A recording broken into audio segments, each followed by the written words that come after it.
نحمده ونصلي على رسوله النبي الكريم أما بعد أعوذ بالله من الشيطان الرجيم بسم الله الرحمن الرحيم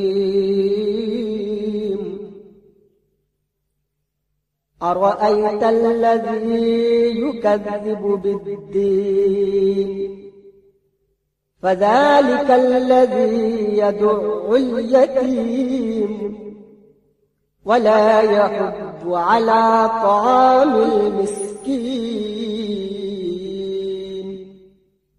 صدق الله العظيم। সমস্ত প্রশংসা তো সেই মহান পরম দয়ালু আল্লাহ ও তার রাসূলের প্রতি থাকছেই।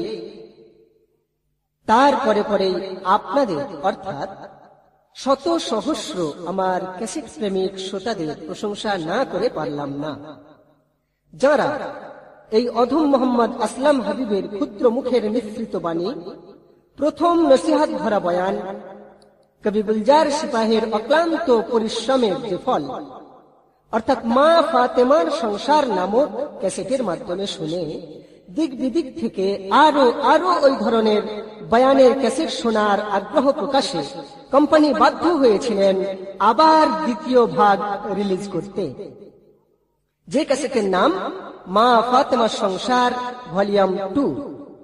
ওই ক্যাসেট উপহার দিয়েও আমরা আশা করতে পেরেছি যে গ্রাম বাংলার বেশ কিছু জ্ঞানীগুণী ধর্মভীরু মা বোনেদের অন্তরে দাগ কেটেছে। তাই অসংখ্য জনগণের আবেগ, উদ্দীপনা বা অনুরোধে সমাজের উপকারার্থে উপহার দিতে পারলাম এই ক্যাসেট ভলিউম 3 হিসাবে। এখন কথা হলো, আমার ইমানদার ভাইরা, আমার পর্দানশীনী মা ও বোনেরা, এইভাবে ক্যাসেটের পর ক্যাসেট, ওয়াজের পর ওয়াজ শুনেই কি আল্লাহকে রাজি আর খুশি করা সম্ভব? যদি মা ফাতেমার মতো, হযরত আলী কাররামাল্লাহু ওয়াজহুর মতো, ইমাম হাসান আর হুসাইনের মতো নিজেদের তৈরি করতে না পারি। আমরা শুনেছি, জানি যে শেরে খোদা হযরত আলী কাররামাল্লাহু ওয়াজহু কেমন দুঃখের জ্বালায়, ক্ষুধায়, বেদনায় সবর আর ধৈর্য ধারণ করতেন, আবার সুখের সময়েও সেজদায় পড়ে আল্লাহর শুকরিয়া আদায় করতেন। আম্মা জান ফাতেমাতুজ জাহরা রাদিয়াল্লাহু তাআলা আনহা, তার প্রসঙ্গে আল্লাহ জমিনের উপর দাঁড়িয়ে যেমন আসমানের নক্ষত্রগুলি তিল তিল করে গোনা সম্ভব নয়, ঠিক তেমনি আল্লাহর রাসূল দু জাহানের বাদশার কলিজার টুকরা নয়ন তারা মা ফাতেমারও গুণের তারিফ করা আমার মতো এই অযোগ্য ব্যক্তির জন্য অসম্ভব, তাই না? ওয়াজা ক্যা হ্যায়? কারণ কি? কারণ আছে। আমার আপনার আদি পিতা হযরত আদম আলাইহিস সালাতু ওয়াস সালামকে সৃষ্টি করার পর আদম আলাইহিস সালাতু ওয়াস সালাম সর্বপ্রথম চক্ষু নিক্ষেপ করলেন আরশ মুআল্লায়। দেখলেন যে ঈশান দিক থেকে একটি স্বর্ণাক্ষরে কিছু লেখা ফেরেশতারা বারবার পড়েই চলেছে। লেখাটা ছিল এই, কালমা লা ইলাহা ইল্লাল্লাহু মুহাম্মাদুর রাসূলুল্লাহ সাল্লাল্লাহু আলাইহি ওয়াসাল্লাম। তো এই দেখে হযরত আদম আলাইহিস সালাতু ওয়াস সালাম আল্লাহ রাব্বুল আলামিনকে জিজ্ঞাসা করলেন যে, হে আল্লাহ, আপনার নামের পাশে এই মুহাম্মদ নামটি যে জড়িত রয়েছে, হে খোদা, এই মুহাম্মদটি কে? আল্লাহ রাব্বুল আলামিন বলেন, ও আমার আউয়াল ইনসান, ও আদম, শুনে রাখো, ও আমার সৃষ্টির সেরা, তুমি জেনে রাখো, আমি বড় ভালোবেসে, বড় আশা নিয়ে তোমায় আশরাফুল মখলুকাত আখ্যায়িত করে তৈয়ার করলাম, যার ওসিলায়, যার চাওয়ায়, যার শোভায়, ও আদম, সে আর কেউ নয় যার সম্পর্কে তোমার প্রশ্ন ও আদম, এ যে সেই আমার প্রিয় মাহবুব আখিরুন নবী সাইয়্যিদুল মুরসালিন রাহমাতুল লিল আলামিন আহমদ মুজতবা মুহাম্মদ মুস্তাফা সাল্লাল্লাহু আলাইহি ওয়াসাল্লাম। ও আদম, আরো শুনে নাও, এ আমার এমনই এক গুণী বন্ধু, তোমার বংশের কেউ যখন পাপ করবে এ বন্ধু আমার মাফ করাবে, তারা যখন পথ ছাড়িয়ে যাবে এ বন্ধু হাত বাড়িয়ে দেবে, তারা যখন করা ওয়াদা ভুলে যাবে বন্ধু তখন রাহে খোদা খুলে দেবে। আর আল্লাহ আদমকে কি বলেছিলেন? আপন নূরে গড়ে এনে রেখেছি যত্ন করি, আপন নূরে গড়ে এনে রেখেছি যত্ন করি, এ যে তোমার তরির মাঝি শাফাতের কান্ডারি। শোনো আদম আমার কসম, চাও যদি পীতাম্বরী, মুহাম্মদ নাম লও শুভ শাম, পাবে সুখ জান্নাতেরি। আল্লাহ আল্লাহ। ওগো আদম, ভুলে যেও না, জিন ও ফেরেশতাদের চেয়েও তোমায় সুন্দর কেন করেছি তা কি জানো? সকল সুন্দরের সুন্দরকে আমি তোমারই বংশে প্রেরণ করব। সুবহানাল্লাহ। ও আদম, এটাও জেনে নাও যে সেই ব্যক্তিরাই আমার নৈকট্য লাভ করবে যারা আমার আগে আমার রাসূলের ইত্তেবা করবে। তাহলে বোঝা গেল আমাদের নবী পাক কতখানি আল্লাহর ভালোবাসার বস্তু ছিলেন। তাহলে বলুন, সেই মাহবুবে খুদা নূরুল হুদার লক্ষ্যে জিগার মা ফাতেমার তারিফ করার ভাষা কি আছে আমার? এমন কি হাদিস শরীফের মধ্যে এসেছে, মা ফাতেমাতুজ জাহরা রাদিয়াল্লাহু তাআলা আনহা ছাড়া হুজুরের আরো 3টি কন্যা ছিল। এই 4টি কন্যাই উম্মাহাতুল মুমিনিন হযরত খাদিজাতুল কুবাইরার গর্ভে জন্মগ্রহণ করেন এবং একটি পুত্র কাসেমও। অবশ্য 2 বছর পর তার ইন্তেকাল হয়ে যায়। তথাপি এখানে বলাই বাহুল্য যে হুজুর আওলাদ দিগের সবার চেয়ে মা ফাতেমাকে বেশি ভালোবাসতেন।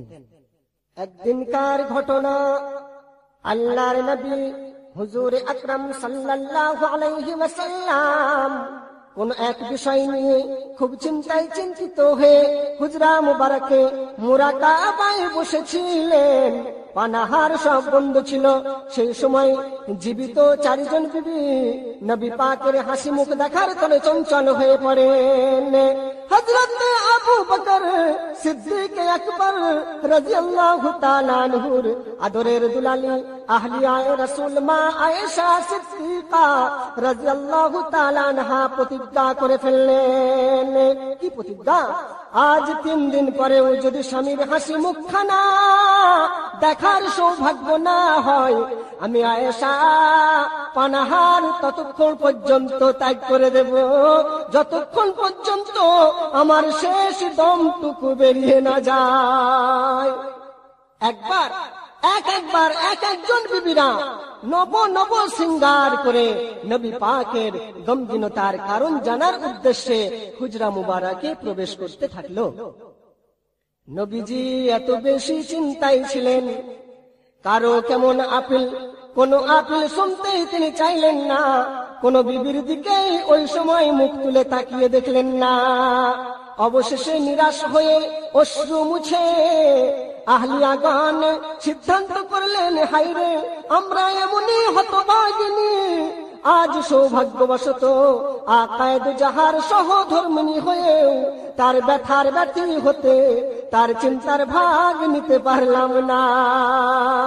4 বিবিরা আল্লাহর কাছে ফরিয়াদ করলেন, ইয়া ইলাহি দাও বলে গো, ইয়া ইলাহি দাও গো বলে, কোন বেআদবের তরে নবী পাকের হাসি মুখের গায়েব দেখি আজ ঘরে।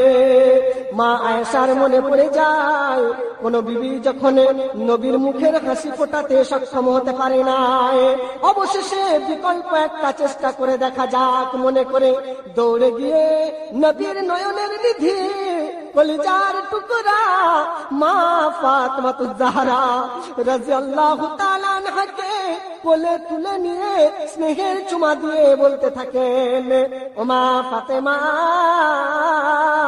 ও মা ফাতেমা, ও ফাতেমা, আজ দেখো না তোমার পিতার ঘরে বিরাজ করে শোকের ছায়া, জানি না কার কসুরে।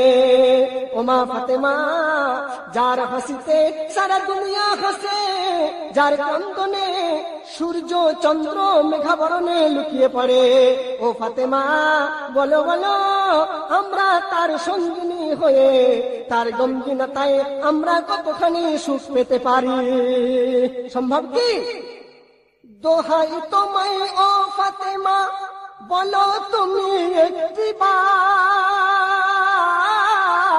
দোহাই তোমায় ও ফাতেমা, বলো তুমি একটি বার, খুশি বিহীন ও আল আমিন দুনিয়া ও দিন অন্ধকার, খুশি বিহীন ও আল আমিন দুনিয়া ও দিন অন্ধকার, কোন কারণে কারো পানে দেখতে তুমি চাও না? ও ফাতেমা, আমরা বলতে পারি নাই, তুমি একটু গিয়ে আমাদের জন্য সুপারিশ করো। তাই মা ফাতেমাকে কি বলতে বলছেন? কোন কারণে কারো পানে দেখতে তুমি চাও না? আজ কসুরকারীর মন চাহির শাস্তি তুমি দাও না। মা ফাতেমাতুজ জাহরা রাদিয়াল্লাহু তাআলা আনহা বলেন, ও আমার প্রাণ প্রিয়া আম্মা গনেরা, জেনে নেন আর শুনে নেন, ও আম্মা জানেরা, দেখে নেন, দেখে নেন, আমি ফাতেমা জানি আব্বা হুজুর অভিনব সিঙ্গার দেখে হাসতে পারেন না। কোন বিবিদের অকারণে কান্না দেখে তার অন্তর থেকে মুখ্য ভূমিকার প্রেক্ষাপটকে ভুলে গিয়ে ক্ষণিকের জন্য হলেও খুশির দামামা বাজাতে পারেন না।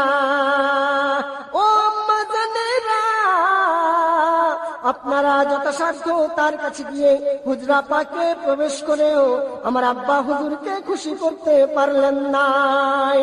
আমি ফাতেমা, আমি ফাতেমা আমার আব্বা জানকে খুশি করার বা তাকে হাসানোর দাওয়াই আমার জানা আছে। যদি আমার আব্বা হুজুরকে খুশি করার জন্য তার নিকটে যাওয়ার বা হুজরা পাকে প্রবেশ করার প্রয়োজন হয়, তাহলে দূর দূরান্ত থেকে আমার আল্লাহর রাসূলকে কি কোন উম্মত উম্মতি তার সন্তুষ্টি হাসিল করতে পারবে না? হে আম্মা জান, আজ আমি ইচ্ছে করলে হুজরায় গিয়েও আমার আব্বাজানকে খুশি করে বাইরে নিয়ে আসতে পারি, কিন্তু এখানে ভেদ একটি হচ্ছে যে আমি যদি আজকে ওই আব্বাকে খুশি করার জন্য হুজরায় প্রবেশ করতে হয়, তাহলে দূর দূরান্তে যত আমার আব্বার আশিক আছে, যত উম্মত উম্মতিরা আছে, তারা কি আল্লাহর রাসূলকে খুশি করতে পারবে?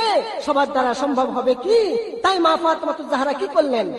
তাই আমি ফাতেমা, আমি ফাতেমা, আমি ওই হুজরায় প্রবেশ না করেই, রাসূলের নিকটে না গিয়ে দূর থেকে আমার আব্বা হুজুরের হাস্যময় সোনার বরণ চেহারাখানা নয়ন ভরে দেখব আর সবাইকে দেখাবো।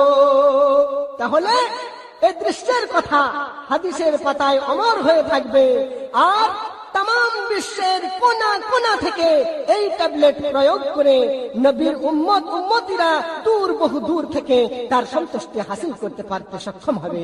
সুবহানাল্লাহ। 1 2 3 দিন যখন কাটলো নবীর হুজরায়, ভুখা প্যাসা বিবিরা সব কাঁদছে পড়ে হতাশায়, ভুখা প্যাসা বিবিরা সব কাঁদছে পড়ে হতাশায়। বেটি বলে ও আম্মা গনেরা, কেঁদো না কেঁদো না কেঁদো না, আমার আম্মা হুজুরের ধৈর্যের পরীক্ষা চলছে, অতএব পরীক্ষার সময় তাকে ডিস্টার্ব করো না। তোমরা কি জানো না এই মুহূর্তে শয়তানের সঙ্গে মোকাবেলা করতে হচ্ছে, আর এখন শয়তানকে যতক্ষণ না পরাজিত করে লজ্জিত করা যায় ততক্ষণ আমার আব্বাজানের চেহারায় হাসির ঝলক দেখতে পাওয়া যাবে না। এই বলে সব আহলিয়াদের সঙ্গে নিয়ে হুজরা শরীফ থেকে একটু দূরে একটি মজলিস বসালেন। কে বসালেন? বলি যার টুকরো নয়নতারা মা ফাতেমা। এবং ফাতেমা শুধু নবীকে হাসানোই নয়, বরং এমন এক অ্যাটম বম তিনি ছুঁড়ে মারলেন যার পর নবীকে হুজরা ছেড়ে সেই মজলিসে অংশগ্রহণ করতে বাধ্য হতে হয়েছিল। ওটা কিভাবে? দাঁড়িয়ে দূরে জোরে জোরে ফাতেমা পড়েন দরুদ,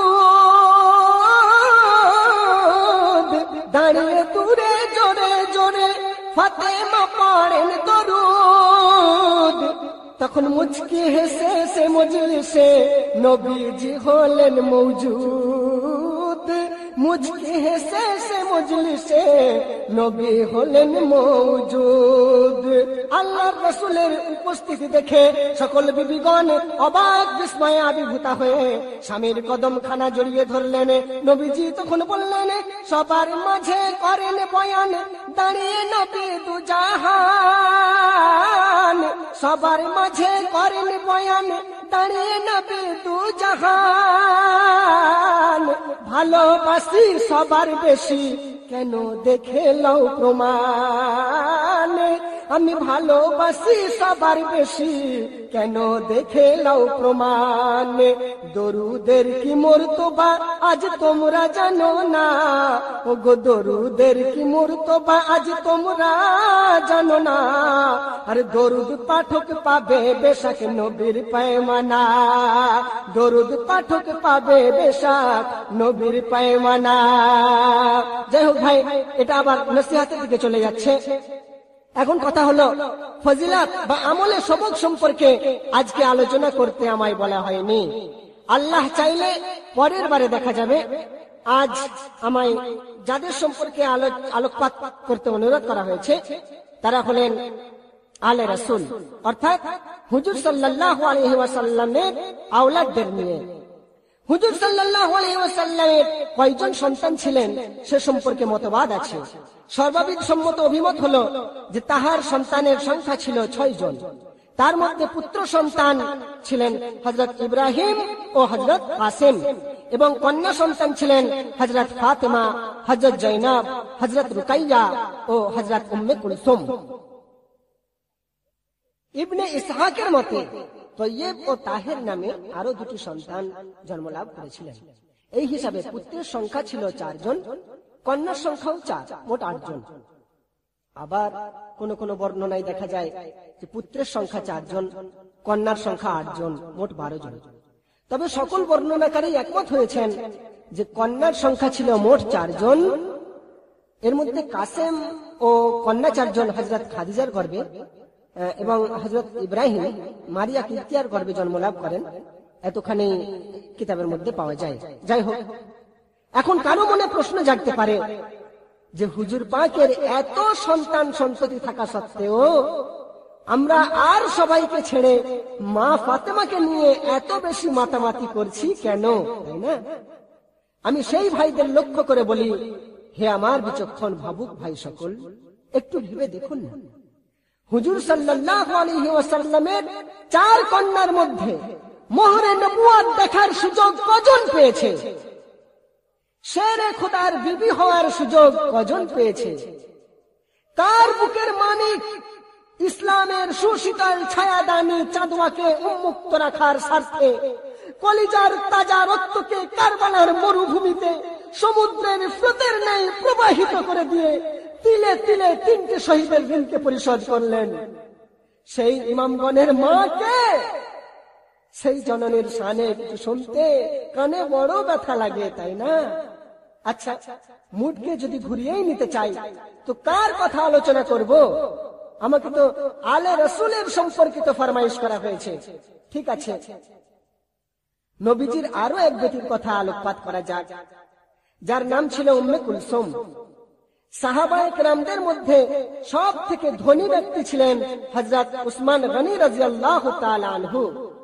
প্রিয় নবীর দুলালী হযরত রুকাইয়ার সঙ্গে হযরত উসমানের প্রথম বিবাহ হয়, কিন্তু দুঃখের বিষয় বদর যুদ্ধ চলাকালীন হযরত রুকাইয়ার ইন্তেকাল হয়ে যায়।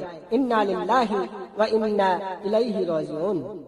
তারপর হযরত উসমান গনির সাথে নবীজির আরো এক বেটি হযরত উম্মে কুলসুমের সঙ্গে বৈবাহিক সূত্রে আবদ্ধ করা হয়।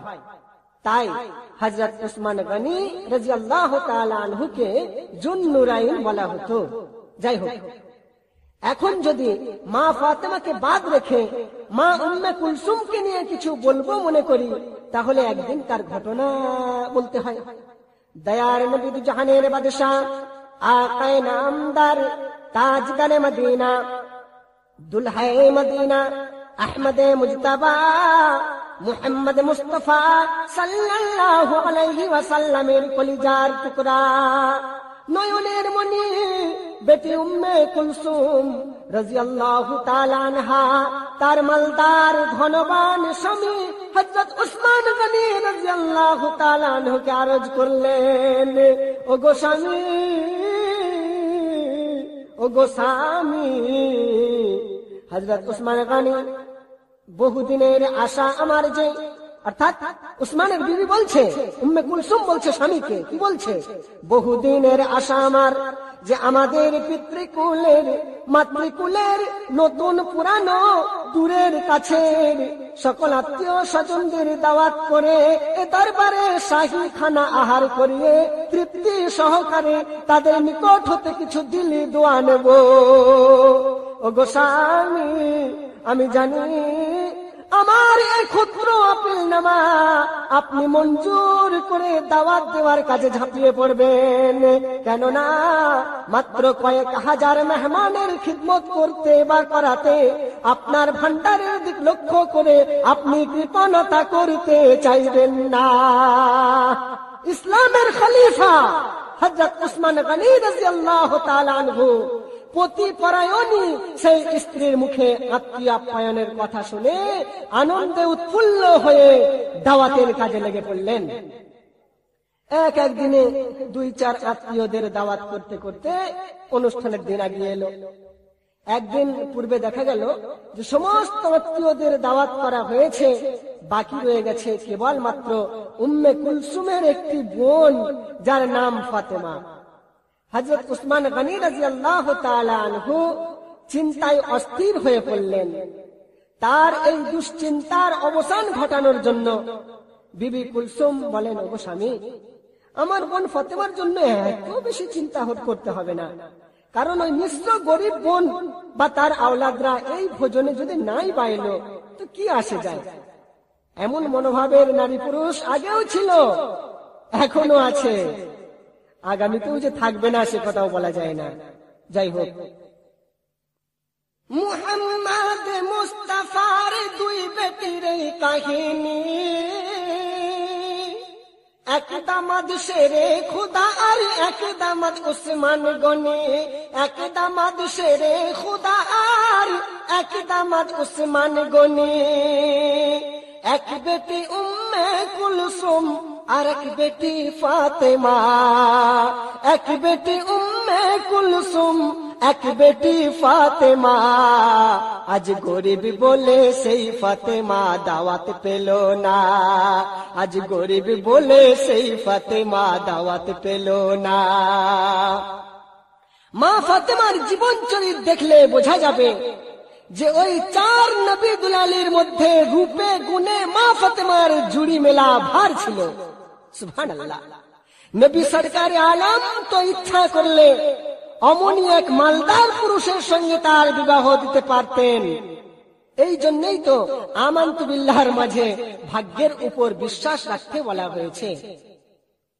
যার যেমনটি লেখা ওই ছিল তকদিরে,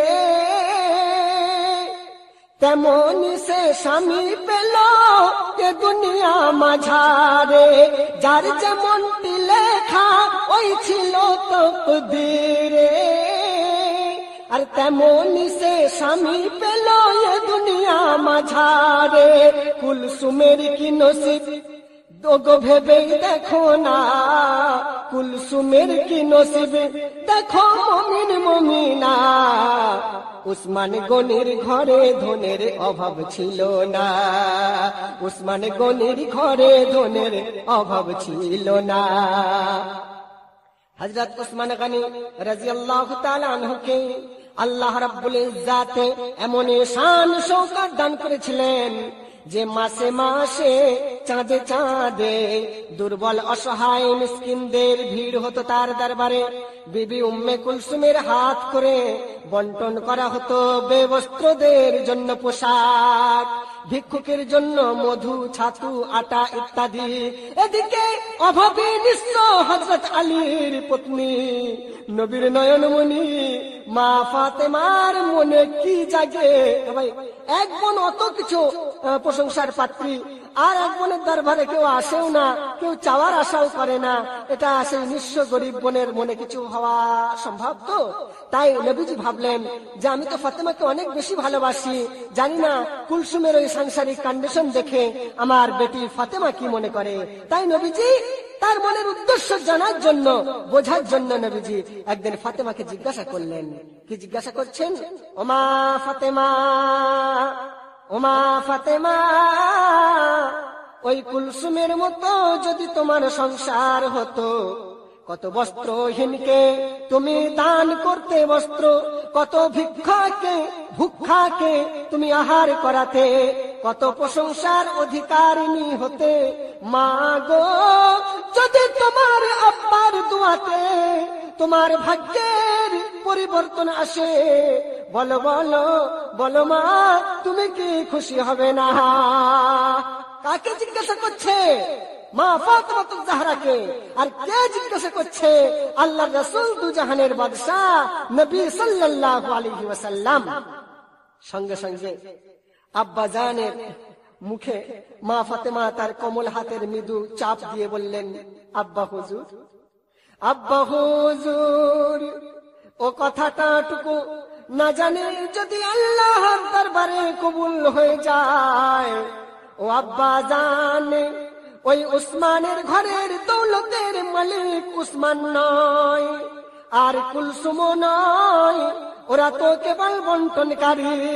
আল্লাহ ওদেরকে যে দৌলত দিয়েছে ও তো গরিব দুঃখীদের বন্টন করার জন্য, ওরা তো কেবল ডিউটি করে যাচ্ছে। এতিম দুঃখীর হকের মাল ঠিক ঠিক ভাবে বেটে দেওয়ার পরে দেখা যাবে আমার স্বামীর চেয়ে উসমান আর আমার চেয়ে কুলসুম 100 রিসা বরাবর দৌলতদারের দাবি করতে পারবে না। কি বুঝদার ফাতেমা, ভাবার ব্যাপার আছে ভাই, একটু মন দিয়ে শুনুন আর ভাবুন। তাছাড়া কে বলছে? মা ফাতেমা বলছে আব্বাকে। তাছাড়া কুলসুম যে কটা দিন ওই বন্টনকারীর দায়িত্বে থাকবে, সেই কটা দিনই নাকি কামানোর সুযোগ পাবে। আর আপনার এই সৌভাগিনী ফাতেমা আল্লাহর দিয়া তো যে দুটি পূর্ণিমার চাঁদের মতো 2 মানিক পেয়েছে, ও আব্বা জান, কুলসুমের হাতে পরের দৌলতের চেয়ে আমার হাতে উদারের দৌলতের দাম অনেক অনেক অনেক বেশি আছে। তার মানে কাদের কথা ভেবেছেন? উত্তর এমন পেলেন দয়ার নবী, আর কিছু বলার অবকাশ থাকলো না। কজন নারী পারে ভাই এমন তাকওয়ার পরিচয় দিতে? এই তাকওয়ার পরিচয় কোন নারী দিচ্ছে? তাই সে নারীর পরিচিতি কবিতা ছন্দের মাধ্যমে বলছেন। যাহার স্বামী নিশ্চয় এমন ছিলেন হযরত আলী, আর যে পোশাক পরিতেন তাতে মহারাজ 70 তালি। যাহার স্বামী নিশ্চয় এমন ছিলেন হযরত আলী, আর যে পোশাক পরিতেন তাতে মহারাজ 70 তালি।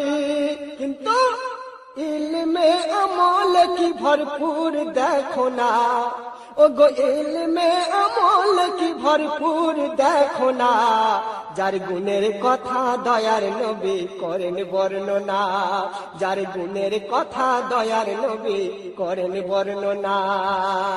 কি বলেছেন দয়ার রাসূল?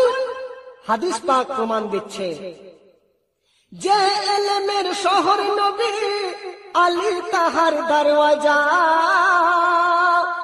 আর যে আলী নাম নিলে মুখে ঈমান সবার হয় তাজা। মারহাবা সুবহানাল্লাহ। যে ইলমের শহর নবী আলী তাহার দরওয়াজা, আর যে আলী নাম নিলে মুখে ঈমান সবার হয় তাজা। বিবি জাহার খাতুন জান্নাত ফাতেমা, ও গো বিবি জাহার খাতুন জান্নাত ফাতেমা, একটি ছেলে হোসেন আর একটি হাসেনা, একটি ছেলে হাসান আর একটি হুসেনা। তো সেই গরিব হযরত আলীর পরিবারকে দাওয়াত না করে বাকি সবাইকে দাওয়াত করা হলো। তারপর কি হলো? মহলে কুলসুমের এক অনুষ্ঠানের দিন এলো, যত আত্মীয় স্বজন সকলেই দাওয়াত পেল। মহলে কুলসুমের এক অনুষ্ঠানের দিন এলো, আর যত আত্মীয় স্বজন সকলেই দাওয়াত পেল। উসমান গনিকে কুলসুম করে দিল মানা, উসমান গনিকে কুলসুম করে দিল মানা, এক আলীর বাড়ির দাওয়াত তুমি দিতে যেও না, এক আলীর বাড়ির দাওয়াত তুমি দিতে যেও না। এমন ঘটনা তো আমাদের জীবনেও ঘটতে দেখা যায়। ধনী ধন পেয়ে অন্ধ হয়ে যায়, ভুলে যায় তার কর্তব্য। এমনও দেখা যায় যে সেই ধনী ব্যক্তিরা কোন গরিব আত্মীয়ের পরিচয়, বিস্তার সম্পর্ক বলতেও লজ্জা বোধ করেন। তাই কবি বললেন, এই ঘটনা যেমন কুলসুম ও মা ফাতেমার, তেমন জীবনে ঘটে আজ তোমার ও আমার। এই ঘটনা যেমন কুলসুম ও মা ফাতেমার, তেমন জীবনে ঘটে আজ তোমারও আমার। ওই ধনির মুখে আহার তুলে, ধনির মুখে আহার তুলে ধরে যে জোনা, সে গরিব এই ধনীরা পরে করে যে ঘৃণা। এমনও দেখা যাবে যে দেখবেন অনেক নিঃস্ব গরিব ছেলেকে আপনি মানুষ করলেন, আমি মানুষ করলাম, পরে যদি আল্লাহ তার দিন ফিরিয়ে দেয়, তার হাতে অনেক ধন দৌলত যখন পড়ে, সে তখন ওই পুরানো যার কাছে খেয়ে পরে মানুষ হলো, কিংবা অনেক তাকে চিনতে পারে না। এরকম আপনার আমার জীবনে অনেক ঘটে নাকি ভাই? তো তাই কবি বলছেন, এই ঘটনা যেমন কুলসুম ও মা ফাতেমার, তেমন জীবনে ঘটে আজ তোমারও আমার। ওই ধনির মুখে আহার তুলে ধরে যে জোনা, ওই ধনির মুখে আহার তুলে ধরে যে জোনা, সেই গরিব এই ধনীরা পরে করে যে ঘৃণা, সেই গরিব এই ধনীরা পরে করে যে ঘৃণা। হযরত উসমান গনি রাদিয়াল্লাহু তাআলা আনহা বেগমকে ডেকে বললেন, ও বিবি কুলসুম, তোমারই কথাতে, তোমারই চাওয়ায় সকল আত্মীয়দের দাওয়াত করলাম, কিন্তু তোমার এক মায়ের পেটের বোনকে তুমি দাওয়াত করতে মানা করলে কেন? ও বিবি কুলসুম, দয়া করে কারণটা আমায় একটু খুলে বলো। তখন উম্মে কুলসুম স্বামীকে কি বলছে দেখুন, পরিচয় কি করে দেব, পরিচয় কি করে দেব যে ফাতেমা বোন আমার, 70 তালি চাদর ঢাকা থাকে দেহটি যাহার। পরিচয় কি করে দেব যে ফাতেমা বোন আমার, 70 তালি চাদর ঢাকা থাকে দেহটি যাহার। আর সকলের মতো তারা সেজে আসে না, আর সকলের মতো তারা সেজে আসে না, আমাদের সম্মানের কথা মোটেই ভাবে না, আমাদের সম্মানের কথা মোটেই ভাবে না। উসমান গনি তাই ফাতেমাকে দাওয়াত করলেন না, হযরত আলী কাররামাল্লাহু ওয়াজহুর বাড়িতে দাওয়াত করতে গেলেন না। তারপর কি হলো দেখুন কবি কি বলছেন। উসমান গনি তাই ফাতেমায় দাওয়াত দেখো না করে, আর নবীজিকে দাওয়াত দিয়ে নিজ বাড়ি এলেন ফিরে। উসমান গনি তাই ফাতেমায় দাওয়াত দেখো না করে, আর নবীজিকে দাওয়াত দিয়ে নিজ বাড়ি এলেন ফিরে।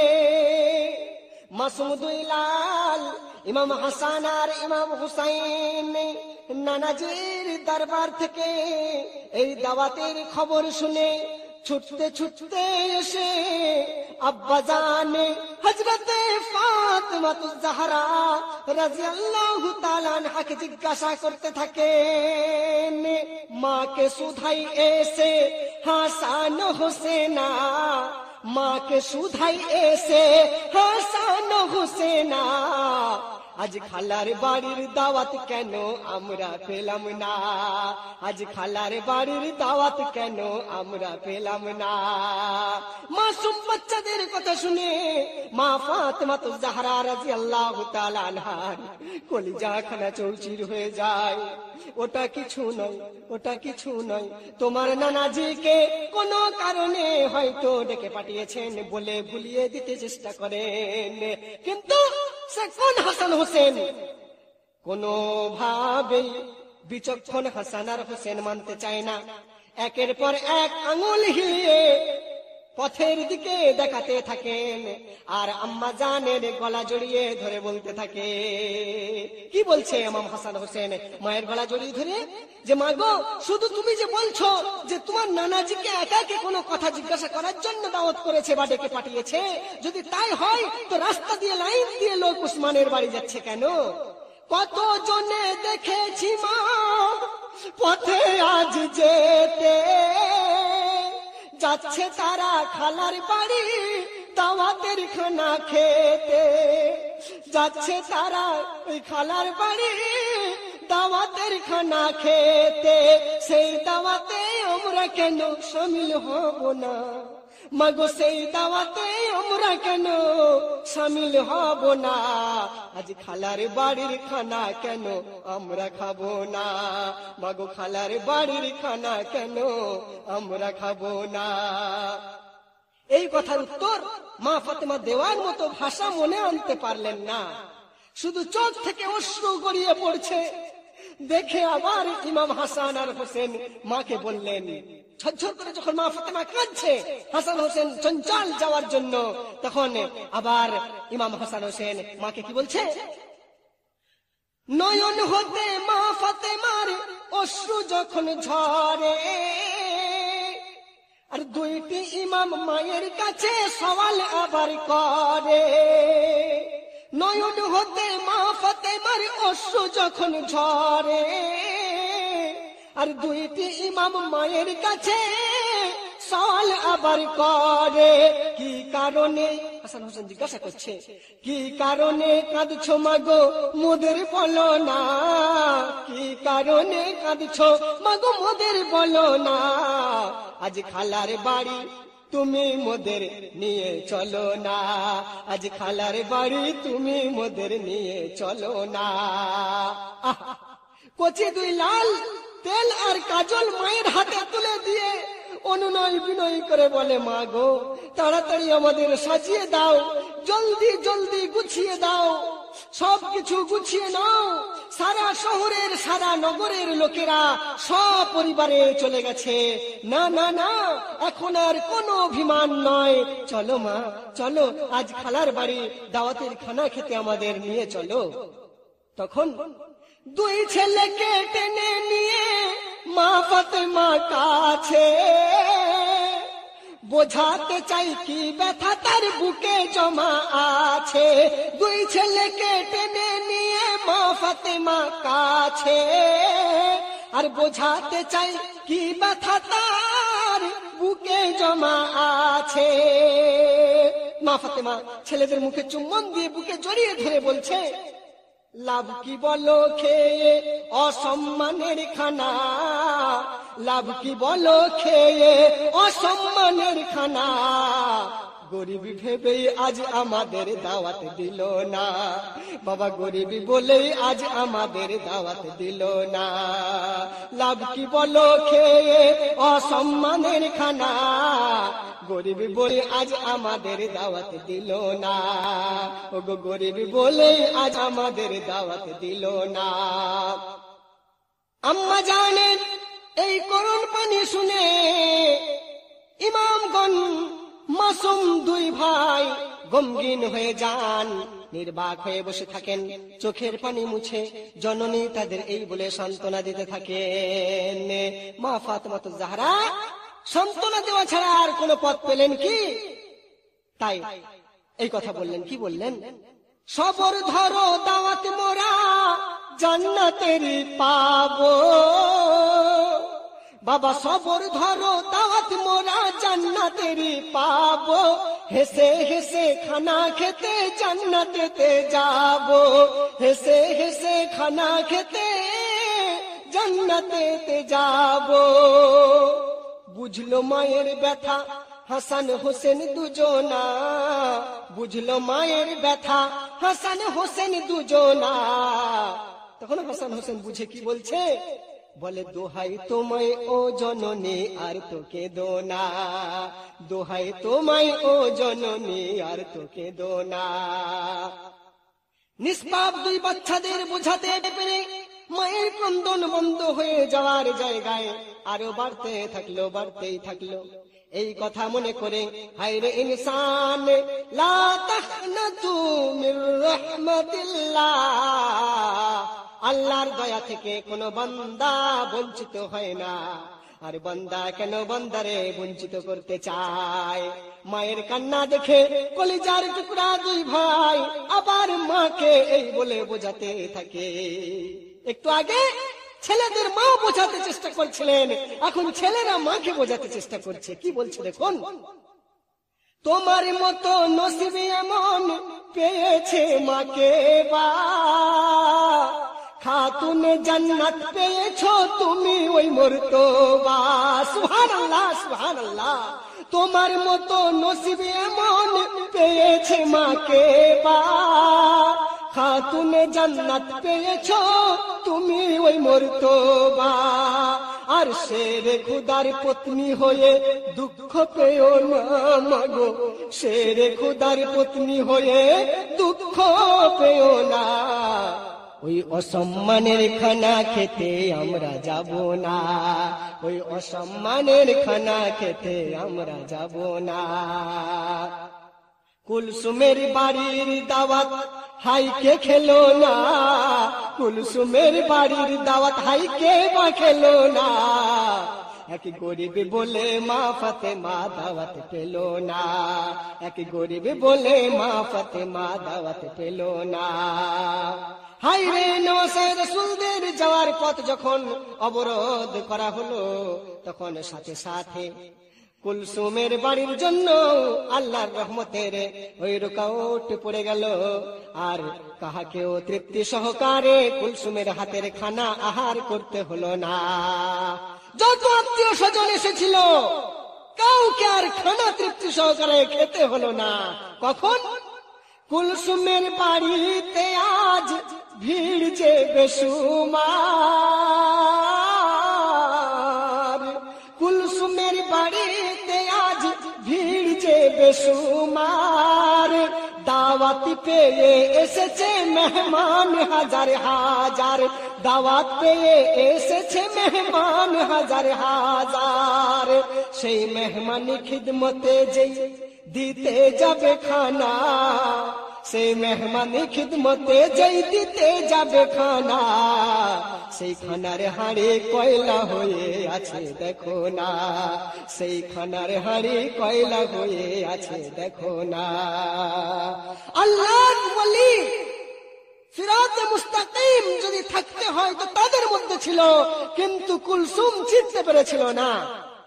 ওমা কারু ওমা কার আল্লাহ, আল্লাহর উপর মাক্কারি, আল্লাহ ওয়ালা, আল্লাহ ওয়ালি, ইমানদার ইমানদারিনীর উপর মাক্কারি করলে এইটাই হয়ে থাকে। তাই আড়ম্বর সমারোহ এবার আস্তে আস্তে নিঃশব্দে পরিণত হয়। কেউ যদি খেতে না পায়, পেটে যদি খিদে বাড়তে থাকে তো মুখে হাসি ফুটতে পারে না। তাই বাড়তে থাকলো মাসুম বাচ্চা বাচ্চির পেটের খিদে। সমালোচনা, পর্যালোচনা, তিরস্কারী সেই ভাবধারা হযরত উসমান গনিকে চঞ্চল করে তোলে। প্রথম, দ্বিতীয়, তৃতীয় এইভাবে একের পর এক হাঁড়ি খুলতে গিয়ে দেখে যে প্রত্যেকটি হাঁড়ির খানা ছাই হয়ে কয়লার রূপ ধারণ করেছে। বিস্মিত হালে হযরত উসমান গনি রাদিয়াল্লাহু তাআলা আনহু আছাড় খেয়ে নবীর কদম তলে মাথা ঠুকে ঠুকে এই মিনতি করতে থাকে। কখন? সব হাঁড়িকে খুলে ওই দেখেন উসমান গনি আর কেঁদে কেঁদে নবীর কাছে আসিলেন যে তিনি। সব হাঁড়িকে খুলে ওই দেখে উসমান গনি আর কেঁদে কেঁদে নবীর কাছে আসিলেন যে তিনি। নবীর চরণ ধরে উসমান করেন প্রার্থনা, নবীর চরণ ধরে উসমান করেন প্রার্থনা। আর এমন কি ভুল করেছি নবীজি বলুন না, এমন কি ভুল আমি করেছি বলুন না। কুলসুমের বাড়ির দাওয়াত কে যে খেলো না, এক গরিব বলে মা ফাতেমা দাওয়াত পেল না, এক গরিব বলে মা ফাতেমা দাওয়াত পেল না। হযরত উসমান আরো বলতে থাকেন, ইয়া রাসূলুল্লাহ ওয়া ইয়া হাবিবাল্লাহ, হযরত জাবের আপনাই দাওয়াত করে তার মরা দুই পুত্রকে যদি জিন্দা পেতে পারে, ইয়া রাসূলুল্লাহ সেই রাসূল তো আপনি, আপনার ওসিলায় আমার হাড়ির কয়লা ছাইগুলি কি খানায় পরিণত হতে পারে না। মান সম্মান আমার আমি কি করে বাঁচাবো, হাজারো মেহমান আমি কি খানা খাওয়াবো। হযরত উসমান গনি রাদিয়াল্লাহু তাআলা আনহু নবীর কদম তলে মাথা ঠুকতে ঠুকতে বলতে থাকে, মান সম্মান আমার আমি কি করে বাঁচাবো, হাজারো মেহমান আমি কি খানা খাওয়াবো। দয়ার নবী বলেন উসমান বুঝেও বোঝো না, দয়ার নবী বলেন উসমান বুঝেও বোঝো না। যার দিলেতে হানলে আঘাত তারে খোঁজো না, যার দিলেতে হানলে আঘাত তারে খোঁজো না। বান্দা যদি আল্লাহর কাছে কোনো পাপ করে, কোনো অন্যায় করে, কোনো ভুল করে আর পরক্ষণে যদি তার মাফি চায় তো আল্লাহ রাব্বুল আলামিন ওয়াদা করেছেন যে ওই বান্দার সমস্ত পাপকে আমি মাফ করে দিই। কিন্তু বান্দার কাছে যদি কোনো বান্দা কোনো পাপ করে থাকে, কোনো ভুল করে থাকে, কোনো বেয়াদবি করে থাকে আর সেই বান্দা বান্দার কাছ থেকে যতক্ষণ না মাফি মাঙে ততক্ষণ পর্যন্ত আল্লাহ রাব্বুল আলামিনও তাকে মাফ করেন না। এই বাণী দ্বারা, এই ঘটনা দ্বারা, এই কাহিনী দ্বারা এটাই তার প্রমাণ করাচ্ছে। যার দিলেতে হানলে আঘাত তারে খোঁজো না। দয়ার নবী উসমানকে বললেন, দয়ার নবী বলেন উসমান বুঝেও বোঝো না, দয়ার নবী বলেন উসমান বুঝেও বোঝো না। যার দিলেতে হানলে আঘাত তারে খোঁজো না। কুলসুমের বাড়ির দাওয়াত কে হাই খেলো না, এক গরিব বলে মা ফাতেমা দাওয়াত পেল না, এক গরিব বলে মা ফাতেমা দাওয়াত পেল না। হযরত উসমান গনি রাদিয়াল্লাহু তাআলা আনহু নিম্ন স্বরে বললেন, কারো অন্তরে তো আঘাত আমি দেই না, কাউকে মারি নাই, কাউকে কোনো ছোট বড় কথাও আমি বলি নাই।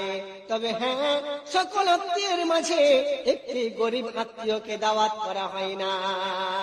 তিনি হলেন হযরত ফাতেমা। আল্লাহর রাসূল বলেন, ও উসমান শোনো শোনো শোনো, তুমি দাওয়াত করো না এটা বড় কথা নয়, তার থেকে বড় কথা এটাই তার আশেপাশের সমস্ত পয়সাওয়ালা ধনীদেরকে দাওয়াত করেছো, আর গরিব মনে করে যে ফাতেমাকে অ্যাভয়েড করেছো, পাশে ফেলেছো।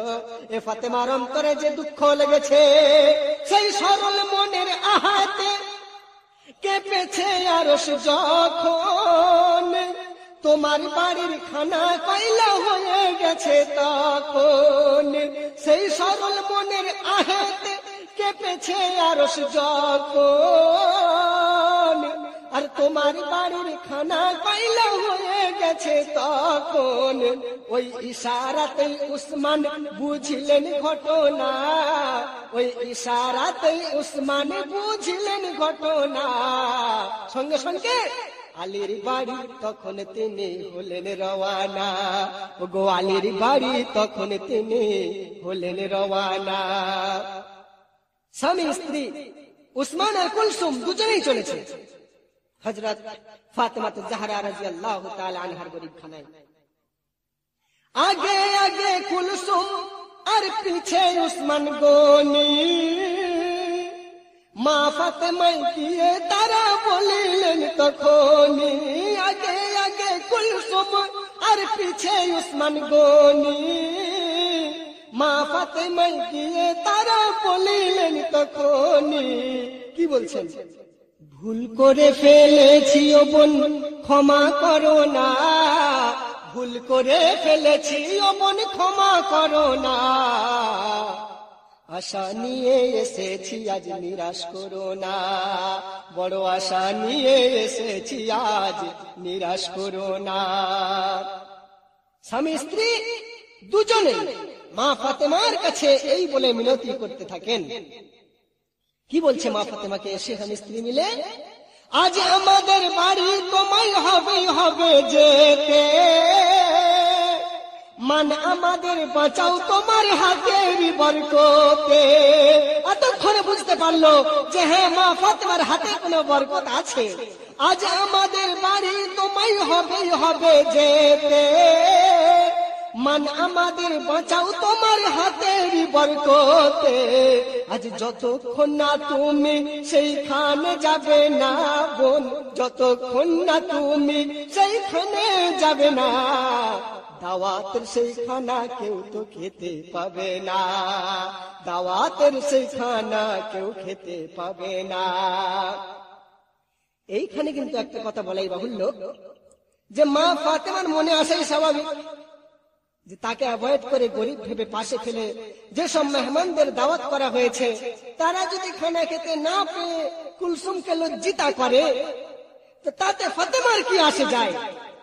কিন্তু মা ফাতেমা জাহরা রাদিয়াল্লাহু তাআলা আনহা ওই কথা না ভেবে তার মনকে সে এই বলে বোঝাতে থাকেন, ওরে মন, ওরে মন, কুলসুম শুধু উসমানের সহধর্মিণী নয়, বরং তার রক্তের সম্পর্কের সাথে আমার নিস্তাব আব্বাজান শফিউল মুজনাবিন রাহমাতুল লিল আলামিন নবী মুহাম্মদুর রাসূলুল্লাহ সাল্লাল্লাহু আলাইহি ওয়াসাল্লামের পবিত্র খুন মুবারকের সুসম্পর্ক রয়েছে। অতএব তাকে লজ্জিত করা মানেই হলো যে আমার আব্বাজানের মরমে শরমে মাথাটা যেন নিচু করে দেওয়া, তাই না? তাই হৃদয়ের ব্যথা বেদনাকে দূরীভূত করে বোন উম্মে কুলসুমকে বুকে জড়িয়ে ধরে বলতে থাকেন। কি বলছেন? চোখের পানে কুলসুমের মা ফাতেমা মুছিলেন, আদর করে জড়িয়ে ধরে এই বলিতে লাগিলেন। চোখের পানে কুলসুমের ওই মা ফাতেমা মুছিলেন, আদর করে জড়িয়ে ধরে এই বলিতে লাগিলেন, আমি যাব তোমার বাড়ি, সুবহানাল্লাহ, আমি যাব তোমার বাড়ি আর বেড়ে খাওয়াবো খানা, যাব তোমার বাড়ি বেড়ে খাওয়াবো খানা। কিন্তু একটা শর্তে, শর্তটা কি? সেই খানার একটি দানাও আমি খেতে পারবো না, সেই খানার একটি দানাও আমি খেতে পারবো না। আমি যাব তুমি অপমান হয়ে যাও, লজ্জিতা হয়ে আমি চাই না। আমি তোমাকে অবশ্যই লজ্জিতা থেকে বাঁচাতে নিশ্চয়ই যাব, কিন্তু একটা শর্ত, যে সেই খানা যেন আমাকে তুমি খেতে বলো না। তারপর কি হলো? এই শর্তে মা ফাতেমা আসিলেন দাওয়াত বাড়ি, বিসমিল্লাহ বলে তিনি খুলিলেন প্রথম হাড়ি। এই শর্তে মা ফাতেমা আসিলেন দাওয়াত বাড়ি, আর বিসমিল্লাহ বলে তিনি খুলিলেন প্রথম হাড়ি।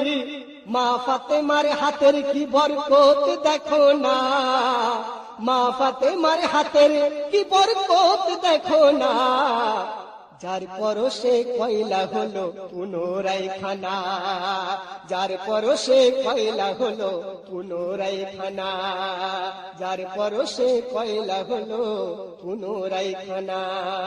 এখানে আরো একটা মজার ব্যাপার, যে মা ফাতেমাতুজ জাহরা রাদিয়াল্লাহু তাআলা আনহার বরকতি হাতের ছোঁয়াতে শুধু কয়লায় খানায় পরিণত হলো না, বরং হযরত উসমান গনির আমন্ত্রিত যত মেহমান সেই একটি হাঁড়ির খানাই খেয়ে শেষ করতে পারলো না। সুবহানাল্লাহ। আর বাকি হাঁড়িগুলির টাটকা তাজা খানাগুলি সব অবশিষ্ট রয়ে গেল। তাই তুমি বলছেন, একটি মাত্র হাঁড়ির খানা খেলো যত মেহমান, তবু খানা শেষ হলো না, ভাবো গো মুসলমান। একটি মাত্র হাঁড়ির খানা খেলো যত মেহমান, তবু খানা শেষ হলো না, ভাবো গো মুসলমান। ঘরে ফিরে আসতে এবার চাইলো ফাতেমা, ঘরে ফিরে আসতে এবার চাইলো ফাতেমা। কুলসুম বলে বোন এক মুঠো আজ খেয়ে যাও খানা। হ্যাঁ গো, বোন বোনকে কি না খাইয়ে ছাড়তে পারে? কুলসুম বলে বোন এক মুঠো আজ খেয়ে যাও খানা। মা ফাতেমাতুজ জাহরা তিনি যদি খানাকে ঠেলে দিয়ে চলে যান, তাহলে আল্লাহর নিয়ামত অস্বীকার হবে ভেবে মা ফাতেমাতুজ জাহরা নবীর পানে ম্লান মুখে নিস্তেজ চক্ষুতে দাঁড়িয়ে আছেন, যে আমি কেন খাবো না, উত্তরটা আব্বা জানে দিয়ে দিক। তখন দয়ার নবী কি বলছে দেখুন, বাপ বেটির কি কানেকশন, কোন ইশারা নেই, কোন বলা কওয়া নেই। মা ফাতেমার অন্তরের কথাটা দয়ার নবী পাক আরেক বেটির কাছে বলে দিচ্ছেন। নবী বলেন আজ ফাতেমায় বাধ্য নাহি করে, হিস্সা বেটির দাও রেখে ওই রোজ হাসরের তরে। নবী বলেন আজ ফাতেমায় বাধ্য নাহি করে, আর হিস্সা বেটির দাও রেখে ওই রোজ হাসরের তরে। আজকে বেটি দুনিয়ায় যে খানা খেলো না, কে বলছে? নবী পাক বলছে, আজ ফাতেমা দুনিয়ায় যে খানা খেলো না, হাসরে উম্মতের সাথে খাবে এই খানা, হাসরে উম্মতের সাথে খাবে এই খানা। ভাবুন তো, সেই ফাতেমার শানে কিছু বলতে কিছু শুনতে মুখে আর কানে ব্যথা লাগে। চিন্তা করুন, কোন সে ফাতেমা যাকে নিজের মায়ের পেটের বোন উম্মে কুলসুম চিন্তা করে ছিল না, তাকে আমরা কি সহজে বুঝতে পারি? তার শানে কিছু শুনতে ভালো লাগবে কেন? আমি একদিন কোথাও থেকে দাওয়াত সেরে বাড়ি ফিরছি, তো হাওড়া স্টেশনে বাস স্ট্যান্ড থেকে, হাওড়া থেকে মাথাপাড়াগামী এল বাসে উঠেছি। আগে দেখে এক পরিচিত ব্যক্তি পাশে বসতে অনুরোধ করলেন। অবশ্য তিনিও নামবেন ওই বাগানটায়, তো আমরা একসাথে বাগানটায় স্টপেজে নামবো। সেই ব্যক্তির সাথে কিছুক্ষণ এ কথা সে কথা চলার পর দেখলাম যে কয়েকজন ব্যবসায়ী মহিলা উঠলেন। তাদের ওই কথোপকথনে একটি কথা আমার কানে ধাক্কা লাগলো। কথাটা কি? কথাটা ছিল যে আমি যদি কুলসুম বানুকে খুন না করি, আমার নাম ফাতেমা নয়। তো সেই মাত্র আমি সারা রাত জেগে কুলসুম ফাতেমার ওয়াজ করে ফিরছি। ভাবুন তো মনটাই কেমন হয়। কিছুক্ষণ পর বুঝলাম যে ওই কুলসুম নামক মেয়েটি ফাতেমা নামক মেয়েটির ব্যবসার 10,000 টাকা চোট খাইয়ে দেয়। ভাবুন, এরকম ফাতেমা, এরকম কুলসুমকে ওই খাতুনে জান্নাতের কথা শুনতে কি করে ভালো লাগতে পারে? যাই হোক, শেষ ছন্দ শুনুন ভাই। গরিব ধনীর এই ভেদাভেদ যারাই দিলে রাখে, আল্লাহ প্রেম তাদের হতে অনেক দূরে থাকে, আল্লাহ প্রেম তাদের হতে অনেক দূরে থাকে। কি বলে আজ গুলজার তাই সবাই শোনো না, কি বলে আজ গুলজার তাই সবাই শোনো না। গরিব বলে কাউকে অবহেলা করো না, গরিব বলে কাউকে অবহেলা করো না।